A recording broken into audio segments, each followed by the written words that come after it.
Hey guys, what's up? Welcome to the channel. Real quick, just disregard what you're looking at, this goofy setup. My wife and I are moving, so a lot of our stuff is at the new place and we're stuck here. But I promise you the content will be more than worth it. So we're just gonna talk about COMC, check out mycards.com and compare it to eBay so you can understand both and know which would be better for you. Getting right into it, just think about COMC as an online marketplace that does all of the legwork for you and they charge a small fee. So whether you're buying, listing, they have a lot of features that eBay doesn't have.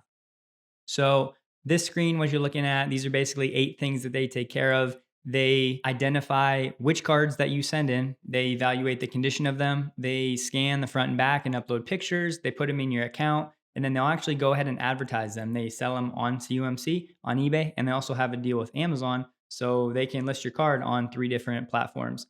They will package and ship the cards when the time comes, and then they'll store them for you in the meantime, which is a downside because this site does require that you send your cards to them. So if you're like me and you like shuffling through your cards every few days, you can't do that with the cards that you send into COMC. They have a centralized warehouse in Washington, so that's where all of your cards will be stored. And then they're uploaded digitally for you to buy, sell, and trade online. And then, of course, they handle customer service. Getting started with COMC is super straightforward. You just create an account, takes a minute or two, confirm your email, sign in. You're going to see a dashboard just like any other website, eBay included. One of the main differences as a buyer on eBay, you can make an offer or buy a card before you have any money put out. On COMC, to make an offer or to buy a card, you have to have money in your account first. So you can't have a zero balance and make an offer on a card. So that's one difference.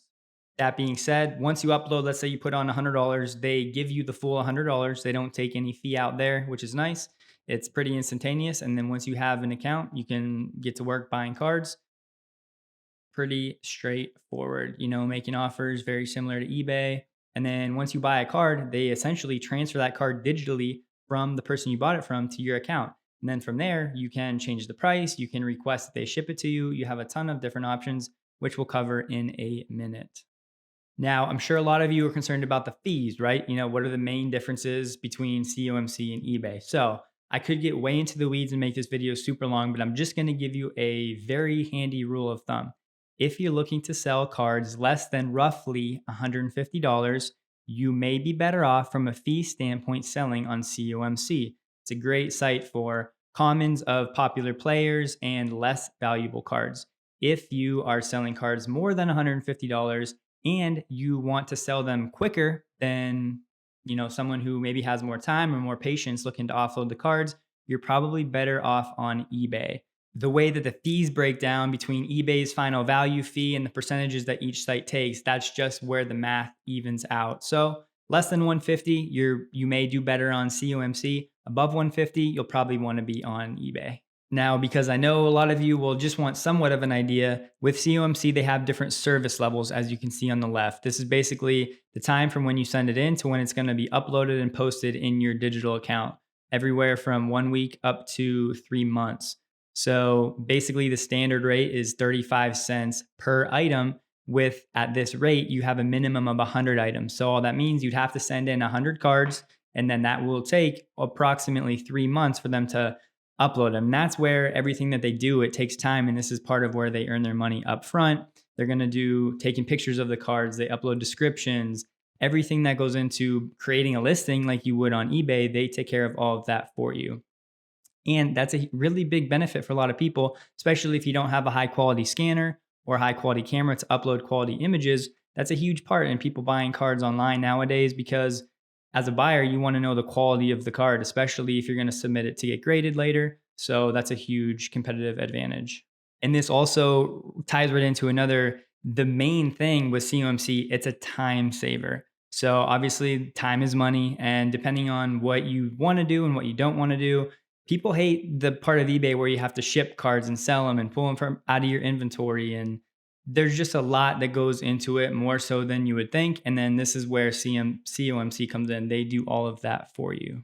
And a quick note, vintage cards are different. They cost 50 cents per card minimum, and you have to send in at least 5 cards if they're vintage. And they define vintage as pre-1981.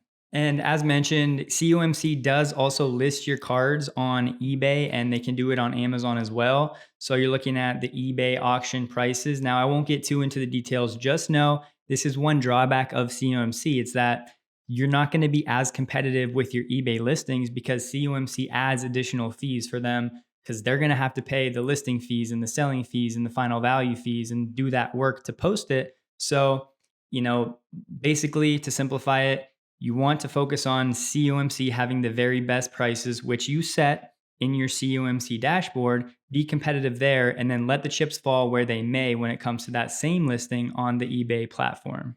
And so one of my favorite parts about COMC, it's like a virtual world where you can buy, sell, and trade and have all of the money and everything handled for you, where you sit back, sit on your computer, on your phone, and just make things happen. That being said, there are some drawbacks. So one, every time you withdraw or cash out money from COMC, they'll charge you a 10% withdrawal fee. All that means is that they're really encouraging you to try to keep your funds on the website so that you can buy and sell and they can actually earn more fees. But there are ways around that, which we'll cover in future videos. One of the main ones is if you build up your account to the point where you want to cash out, instead of withdrawing the money and paying that 10% fee, you could buy an expensive card on COMC, have them ship it to you, which will most likely be a lot less than 10%. When you get it, you can turn around and sell it on eBay or sell it on Instagram or wherever you want to sell it. But like I said, we'll cover more of that in a future video. And in addition to the biggest 10% withdrawal fee, each transaction fee, COMC will charge 5%. So if you sell a card for $20, they're going to take $1, 5% of $20. And a couple other things beyond the scope of this video. COMC does pretty cool things. They offer a lot of challenges, rewards, and promotions just to make the user experience a lot more enjoyable. Once again, we'll cover a lot of those in a future video, but just know they do have certain benefits and challenges, almost like a PSA registry type of deal, which is cool, and a lot of people really like that. COMC also offers subscription services, which will change the fee structure a little bit. So if you have a lot of cards and you're really like running a business, it'll change the fee structure similar to eBay. But once again, I don't want to get into the details of that in this video. And one other huge benefit of COMC, if you do sell cards, let's say you're doing it on eBay, when you send cards out, you have to put your return address on there. So if you want to keep your address private, COMC is awesome because you use their address. No one will ever find out your home address. So privacy is also another huge advantage of COMC. All right, guys. And so for the top 5 tips for using COMC, number 1, as I mentioned before, do your homework. Just take some time, look at the website, go through the fees. More importantly, look at the cards that you're considering sending in and find out roughly what those cards are selling for, what they've sold for, what other ones are listed for, just to get an idea if it's worth sending in. Another one is be careful sending in new, like current year cards, because if a set just comes out and you want to send in all of these base cards, well, there may not be any when you do your homework before you send them in, but in the weeks that you wait for your cards to hit the market, there may be hundreds or thousands of other cards of that same card flooding into the market, which is going to absolutely drive down the price of your cards. So just keep that in mind as you're submitting super current cards. A quick note about storage fees, which once again, I didn't want to get into in this video. If you're listing a card for more than 75 cents on COMC, after the first 3 months, which are free, that 4th month and there beyond, each month they'll charge you 1 cent for each card that's listed over 75 cents. So if you have a card in that ballpark, you may want to list it for 74 cents and not pay that 1 cent fee. 1 cent, hey, it may not sound like anything, but if you have 10,000 cards in here, that's going to add up pretty quick. So just keep those storage fees in mind. I already gave one of the major tips away, but I couldn't keep it in, and that's cash out as infrequently as possible. If every time you buy or sell a card, you decide to cash out, you're gonna keep paying 10% over and over and over, and you just don't wanna do that. And then when you do cash out, in a future video, we'll cover more in-depth strategies for how you can avoid paying fees, as mentioned previously, but just remember that one because you don't wanna get into the cycle of doing that. A 4th one is keep your inventory fresh. And so just like think of this as your store. This is your online store. And to drive new customers to your store, you need to have new inventory. If all you have is 1999 random common base cards, most people aren't going to want to go to your store. So if you have a balance on there, stay active and try to add new popular cards that you can afford to your store to drive people in. And then once they're in your portal, they have more of a chance of seeing your other cards and buying your cards. So think of it like a business, right? Just do your marketing and have inventory of things that people actually want.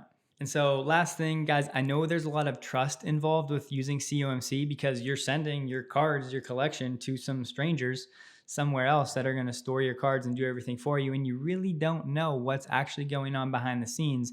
But that being said, it is what it is, right? And as I said, you're probably not going to be sending in like your prized possessions, especially anything in your PC, personal collection, things that you want to hold on to, because like I said, these are cards that you won't be able to flip through and look at. And I have mine right here, and literally like every day I'll pick up a stack of cards and just flip through them, and I can tell you exactly what they look like, but it's just part of the hobby and I love them and it is what it is. So just keep that in mind. But if you're still here, thank you for bearing with this weird setup and bad lighting and probably a questionable audio at best. But I hope that you learned something new, and you probably have a ton of questions because this was like a very high level video.